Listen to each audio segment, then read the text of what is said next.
He ran into burning houses for free. For 22 years, whenever the siren went up over the little town of Sable, Nebraska, Dale Ferris was one of the first men through the door. He pulled a family of 4 out of a Christmas Eve fire in 1988. He carried old Mrs. Petrak down a ladder when her kitchen went up 2 winters later. There is a plaque with his name on it, screwed to the wall inside the Cutler County firehouse, and for a long time nobody in that town could say his name without a little warmth in their voice. For 32 years, he was also the man who killed Karen Merrill. She was 24 years old. A first-grade teacher. She kept a jar of peppermints in the glove box of her car because her students liked the way it made the whole thing smell.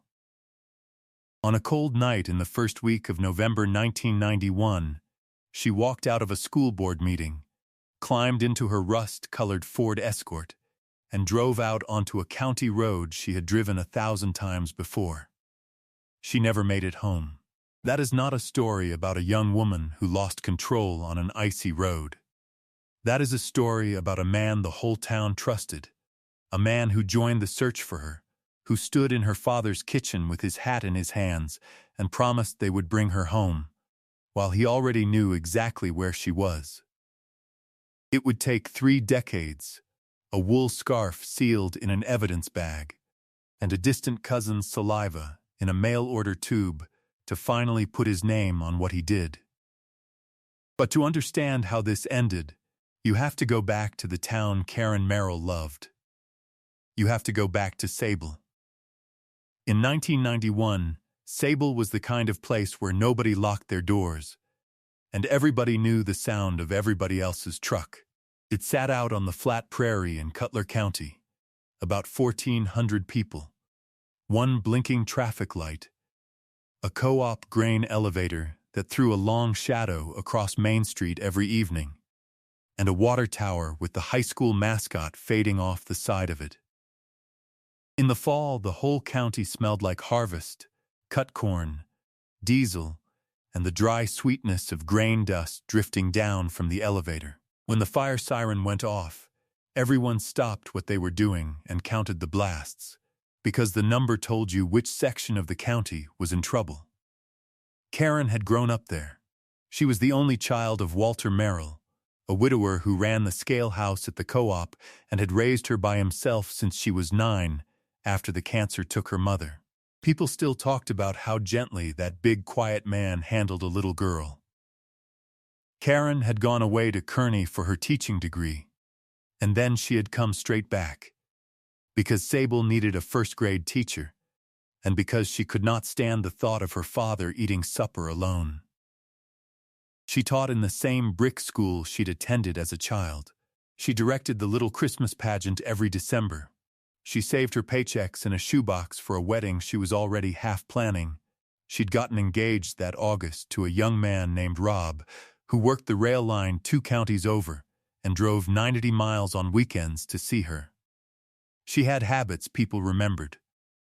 She never left the house without checking the burner on the stove twice.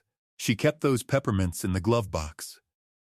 She recorded her favorite songs off the radio onto cassette tapes and labeled each one in her small, tidy handwriting, and she'd play them driving the county roads with the heater roaring. There was an answering machine on the kitchen wall at Walter's place, and its tape was worn thin from Karen's messages. Dad, I'm staying late to grade. There's chili in the fridge. She waved at Dale Ferris's oldest boy every morning through the school window, because the Ferris kids rode the same bus route she watched come in. That is the kind of town it was. Everyone was braided into everyone else. The volunteers who fought its fires were the same men who coached its ball teams and bagged its groceries. You trusted them the way you trusted the ground under your feet, without ever once thinking about it. On the evening of November 6, 1991, Karen left her father's house after supper to go to the monthly school board meeting at the town hall. It was cold, the first real freeze of the year, the ground already hard, a thin skin of ice on the horse trough behind the church. She kissed her father on the top of the head on her way out. She told him not to wait up. He never knew that would be the last ordinary moment they'd ever share. The meeting let out at 9. 2 board members watched Karen walk to her car in the gravel lot. One of them, a woman named Ruth Sandoval, remembered that Karen scraped a little frost off her windshield with a cassette case because she'd forgotten her scraper, laughed about it, and pulled out toward the county road that ran the 7 miles back to her father's place. It was 9:15 p.m. The next time anyone saw that rust-colored Escort, it was empty. Walter Merrill woke at 2 in the morning to a house that felt wrong. Her bed was still made. He called the town hall. He called Ruth. He drove the county road himself with his high beams on, slow, gripping the wheel. And 4 miles out, on the long straight stretch past the old Hollis place, he found her car. It was pulled onto the shoulder. Not in the ditch. Parked, the driver's door was shut. The keys were in the ignition, and the tank was half full. Her purse was on the passenger seat. The jar of peppermints was on the floor mat. Tipped over, the candies scattered across the carpet. Her wool scarf, the gray one she wore every day, was gone. She was gone. Walter stood on that empty road and screamed her name into the dark until his voice broke, and nothing answered but the wind coming off the fields. The Cutler County Sheriff's Office was small. A sheriff, 3 deputies, and a part-time dispatcher. The man who caught the case was Deputy Ron Peterson, 29 years old, who had gone to school with Karen and had to steady himself against her car when he first arrived and understood what he was looking at. He did everything he knew how to do. He photographed the scene. He noted the scattered peppermints, the missing scarf, the fact that the seat was pushed back farther than a woman of Karen's height would set it. He noted a second set of tire tracks in the frozen mud of the shoulder, wider than the Escort's, the kind a work truck would leave. Then a county plow came through at dawn before a cast could be made, and those tracks were gone forever. It was the first of many small losses that would haunt the case. The town did what small towns do. By first light there were more than 200 people walking the ditches and the shelter belts and the fields on either side of that road, shoulder to shoulder, calling her name. The volunteer fire department turned out in full. And there, near the front of the line, working harder than anyone, was Dale Ferris, 34 then, a big friendly man with a mustache and a booming laugh, a father of 3, a deacon at the Lutheran church, a volunteer firefighter with a chest full of the town's gratitude. He organized grid patterns. He drove the fire truck out to light the search fields at night. He brought coffee to Walter Merrill and sat with him on the porch and said, "We're going to find her, Walt. I promise you that." For a while, the sheriff's office chased every lead it had, and for a while there was hope, because hope is what a town feeds on in the first weeks. Peterson ran down every name in Karen's life. He looked hard at Rob, the fiancé, the way you always look at the fiancé, and cleared him, because 60 miles of witnesses put him on a rail crew all night, and because the man came apart at the news in a way you can't fake. He looked at a drifter who'd been seen at the truck stop out on the highway, and found him 3 states away with a fistful of receipts and an airtight story. He looked at an ex-boyfriend of Karen's from college, and eliminated him too. He canvassed every farmhouse on that county road. He asked, more than once, whether anyone had seen a vehicle stopped behind the Escort that night. Nobody had, or nobody who would say so. And there were failures nobody meant to make. The plow that erased the wide tire tracks at dawn. A tip line that a small office of 4 people simply could not keep up with. A box of evidence that got moved twice between buildings and, at some point, lost its chain of custody paperwork, which years later would give lawyers something to argue about. In 1991, in a county with 3 deputies and no crime lab of its own, you did what you could with what you had, and what you had was not enough. The State Patrol sent a criminalist who collected what evidence there was: fibers from the car, a few hairs, and critically, nothing that 1991 forensic science could do very much with. There was no DNA database. There was barely DNA testing at all. The physical evidence went into brown paper bags, got labeled in Ron Peterson's careful handwriting, and went onto a metal shelf in the back of the county building, where it would sit, undisturbed, for 31 years. They never found Karen. Not that winter. Not that spring, when the snowmelt turned the fields to gumbo and volunteers dragged the 2 stock ponds within a mile of her car. The case stopped being an active investigation and became a wound the whole town carried around. The years did what years do. By the time the calendar turned to 1995, the search flyers in the corner pump gas station window had faded to the color of weak tea. By 2001, there was a rumor going around that Karen had simply run off, started a new life somewhere, tired of small-town nothing.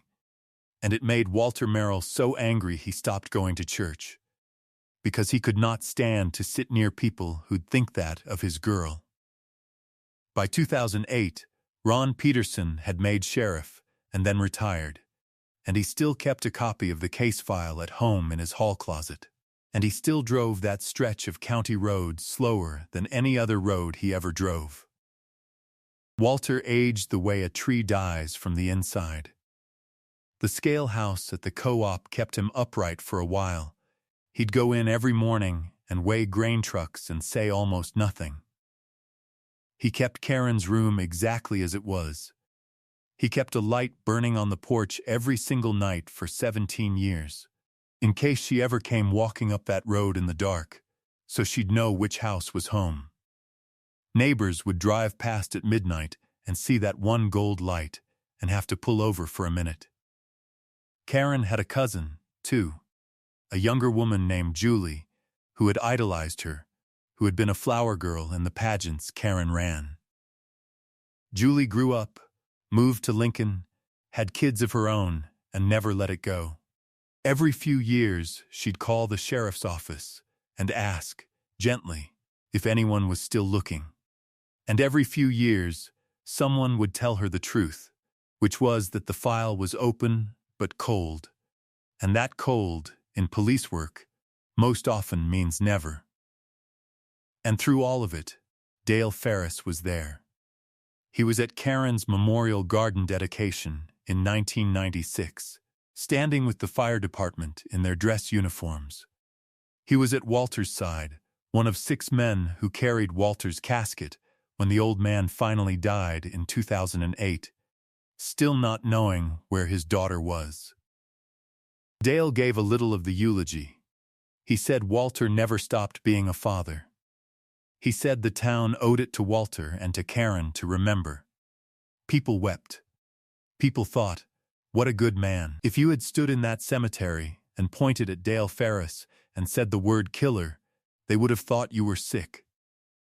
If you're finding this story as heavy as I do, and you want more cases like this one told the right way, with the victims kept at the center where they belong, take a second to subscribe.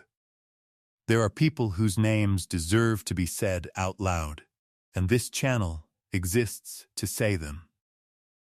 Because here is the thing about time.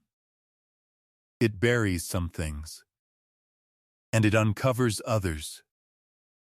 The break, when it finally came, did not come from a detective in Sable.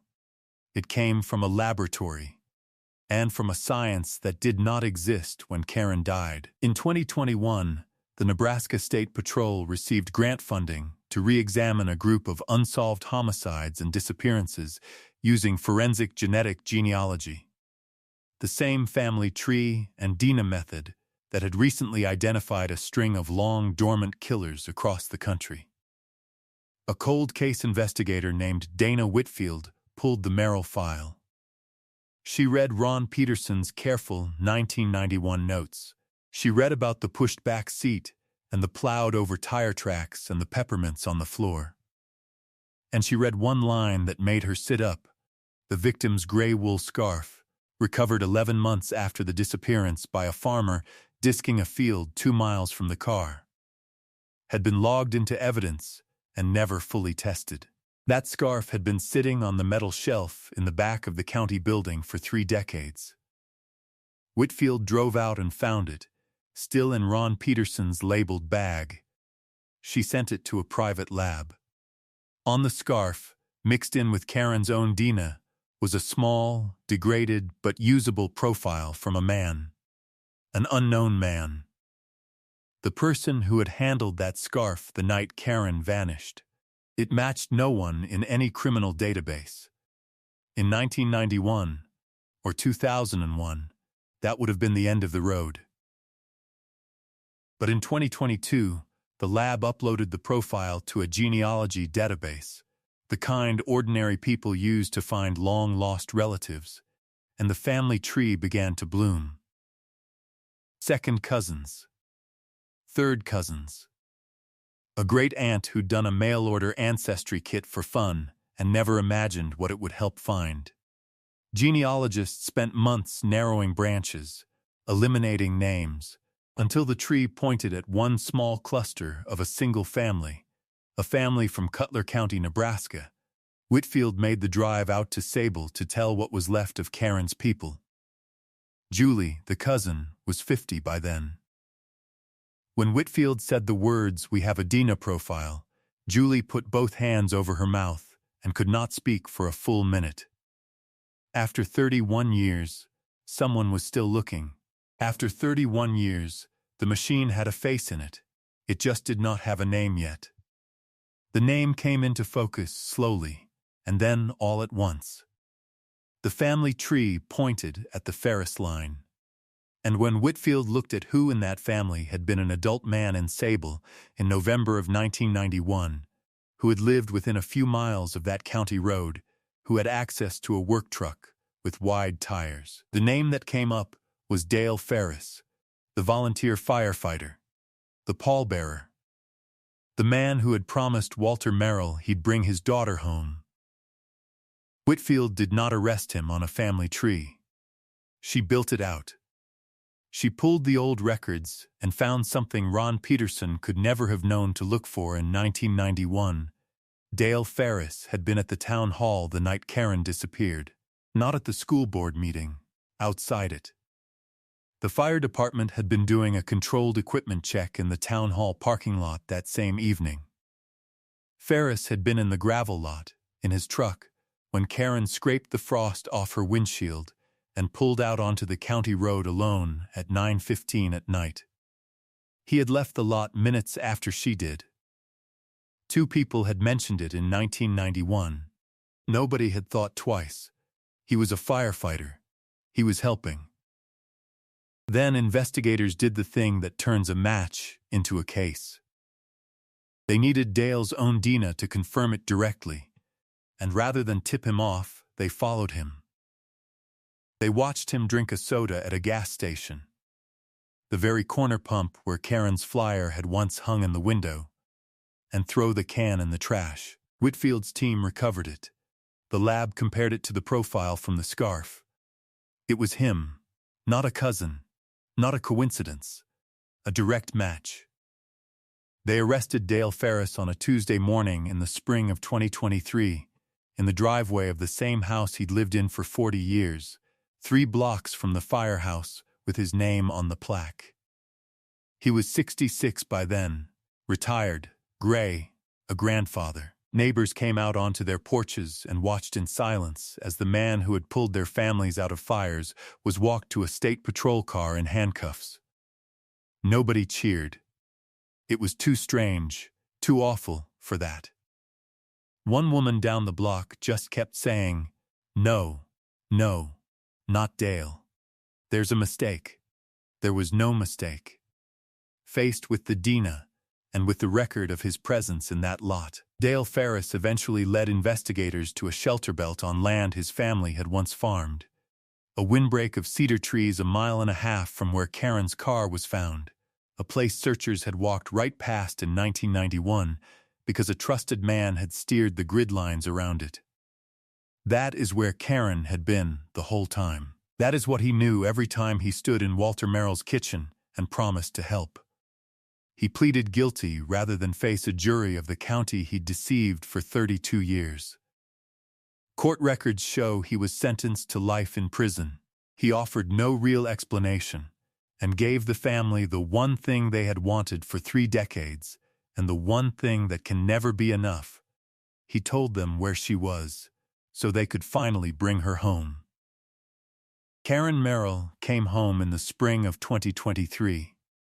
She was buried beside her father and the mother she'd lost as a girl, under a stone that had been sitting empty and waiting in the Sable cemetery for a very long time. Julie stood at the graveside. So did Ron Peterson, in his 80s now, the deputy who had steadied himself against her car in 1991 and never stopped carrying it. So did a lot of former first graders, grown now, some of them gray themselves, who still remembered the smell of peppermint in a rusty little car, and a young teacher who directed the Christmas pageant like it mattered, because to her, it did. Here is what I keep coming back to. For 32 years, this town believed its own goodness had a face, and it turned out that face belonged to the worst thing that ever happened here. Dale Ferris didn't hide in the shadows.